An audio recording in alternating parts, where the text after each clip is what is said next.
Welcome back to another episode of Casey Campbell's Videocast. Of course, Casey Campbell here with Great Lakes Post, and we are now joined by Michael McDowell, the driver of the number 34 Loves Travel Stops Ford for Front Row Motorsports. Michael, how are you? I'm doing great. How are you, Casey? I'm doing awesome. Thanks for, of course, joining us again. We had you on the live stream show a few months back, and figured we should talk to you again because there's a lot going on right now in NASCAR. Of course, let's get to Talladega. Obviously, you never know what could happen there. You've been very good on these super speedways. What's it take to be a good super speedway driver? Well, I think it's a lot of things. I think you got to have fast cars just like anywhere. But the other side of it is you just got to know when to go and when not to go. And you sort of get this sense that, oh man, something bad's about to happen, and you got to know when to get out of that 3 wide and 4 wide situation, and when to go for that 3 and 4 wide situation to get track position, to get in front of something, and so yeah, it's a constant chess match. It's a thinking race. It's not a how hard you can drive and make lap time as much as it is strategically positioning yourself in your car with the right people in the right line at the right time. So there's a lot of variables that are going on. Of course, Front Row Motorsports has done very well. I mean, with the practice, no qualifying, you've had some good results, of course, at Pocono earlier this year and a couple other places. What's been the biggest big thing with this team, with you and your teammate John Hunter Nemechek?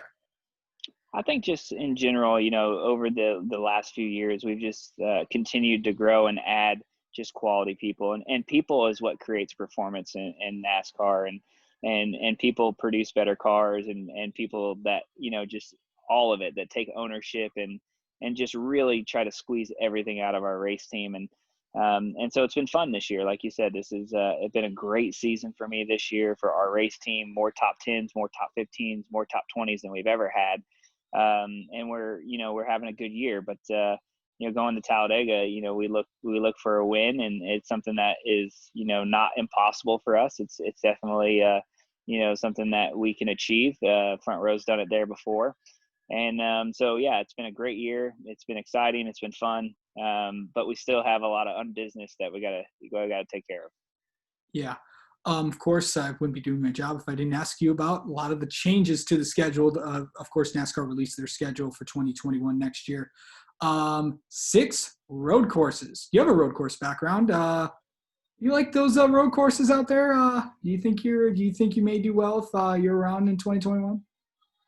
Yeah, I plan on being around 2021 and being back with Front Row, and to see Road America and COTA, and just a couple more road courses, Indy road course. I'm excited because this year, if you look just statistically, we have more top 10s and better runs, but we also lost 2 of our best races, losing Watkins Glen and Sonoma. And so, next year, to make up for it, we got a few more road courses. So definitely excited about that. Obviously, I got a victory at Road America in the Xfinity Series. I think I still led the most laps at Road America, even though I've probably missed 5 or 6 of them.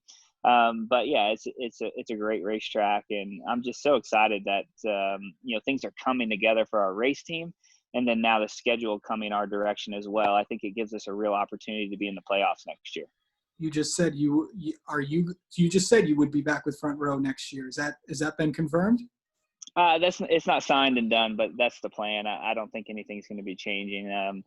We've had those conversations. Everything really happens late for us. It always has. This is not a, unnew for me or for Bob Jenkins in Front Row. I mean, we really don't worry too much until we get to the end of the season, but those conversations are ongoing, but I feel great about being there, and I think that they like having me there, and it's been a good year. So hopefully we'll keep everything moving forward.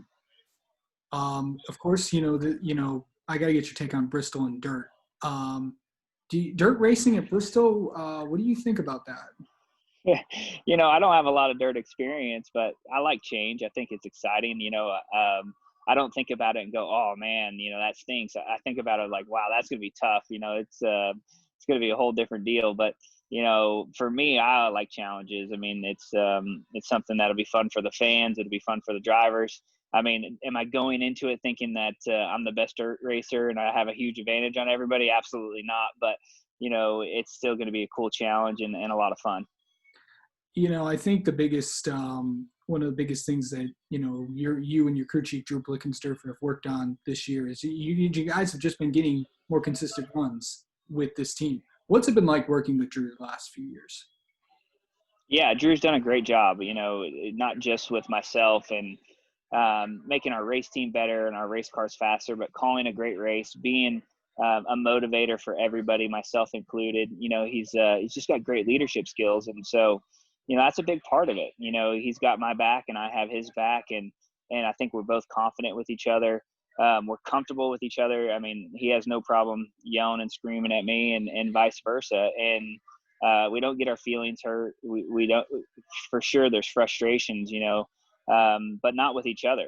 Just we want to run well. We want to run good, and he wants the most out of me, and I want the most out of him. And I think that that's a good relationship when you can have that drive and that competitiveness, but also that healthy tension of like, why'd you screw up that last restart, or why'd you take 2 tires instead of 4, and have those conversations without things going sideways and feeling like we're after each other. Out of the 6 road courses scheduled for next year, which one are you looking forward to the most? Yeah, I mean, I would have to say Road America, just because it's just been such a great track for me. But all of them, really. I mean, I love Watkins Glen. It's probably one of my favorite places to go, and now Road America. I've enjoyed Sonoma, but it hasn't really been a strength of mine. I think now that our program is better, it probably would be a strength. I think that our race cars at the road courses are better, and that's what's allowing me to kind of reach more of what we thought the potential was. So that part of it's going well. So, yeah, I don't know. I think Road America is probably the one that I look forward to the most. Do you feel like, I know there's going to be a majority of the season is going to be one-day shows, what we're doing right now, no practice, no qualifying. Do you like kind of like that, or do you think we should be qualifying more or practice more? What do you think? I like it. Yeah. I mean, there's certainly times where you're like, man, it'd been nice to have a practice to get these things sorted out, but it's worked out so well for us in our race team. And it's been such I don't know what the right word is.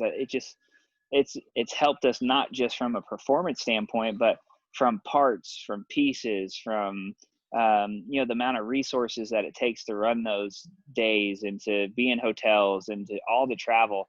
It's helped us be a more competitive race team without losing anything, and so to us, being on the smaller side of race teams in NASCAR, it's helped us tremendously because we've been able to use those resources and those, valuable dollars to go towards making our race cars better instead of buying more tires, staying in hotels, and all the logistics that it takes with it. And then also too, you're talking about more miles on parts and pieces, and those things are being mileaged out more, and brakes and rotors, and we're just saving so much by not having those 2 extra days.